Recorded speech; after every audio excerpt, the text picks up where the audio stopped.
Болгарын шинэ залуучийн төлөөлөлсөн шинжлэгчид нийслэл София хотод 1950-ад онд баригдсан зөвлөлтийн дайчдын хөшөөг орчин үеийн киноны баатруудын хөшөө болгон чимж янзалсан нь баггүй маргаан дэгдэгэд байна. Зөвлөлтийн дайчдын хөшөө урд нь давшиж байгаа улаан армийн дайчин байдлыг илтгэсэн хөшөө байсан.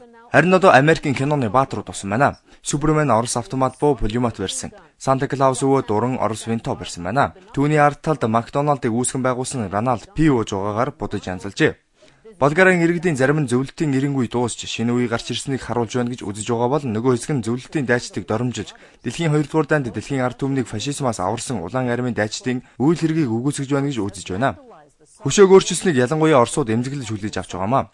Оросын нэгэн вебсайтанд хэн нь үл мэдэгдэх балмад этгээдүүд Болгарын нийслэл София хотод байдаг зөвлөлтийн дайчдын хүрэл хөшөөг хүүхдийн киноны баатрууд болгож сүйтгэсэн байна.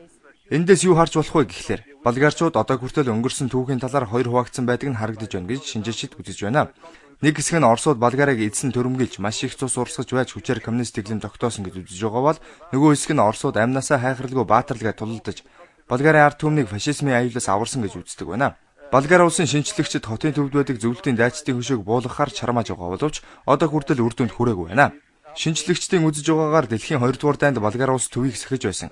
Тиймээс хинч занал хийлээгүй байхад зөвлөлтийн зэргүүд орж ирэн Болгарыг эзэлсэн гэж үздэг байна.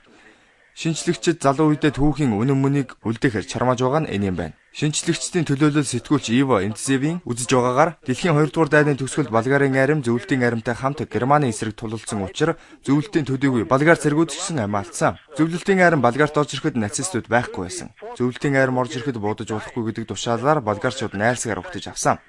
Түүнээс биш болгарчуудыг зөвлөлтийн арим чөлөөсөн гэдэг бол худлаа. Европын бусад орныг бодвол Болгарын нөхцөл байдал арай өөр байсан.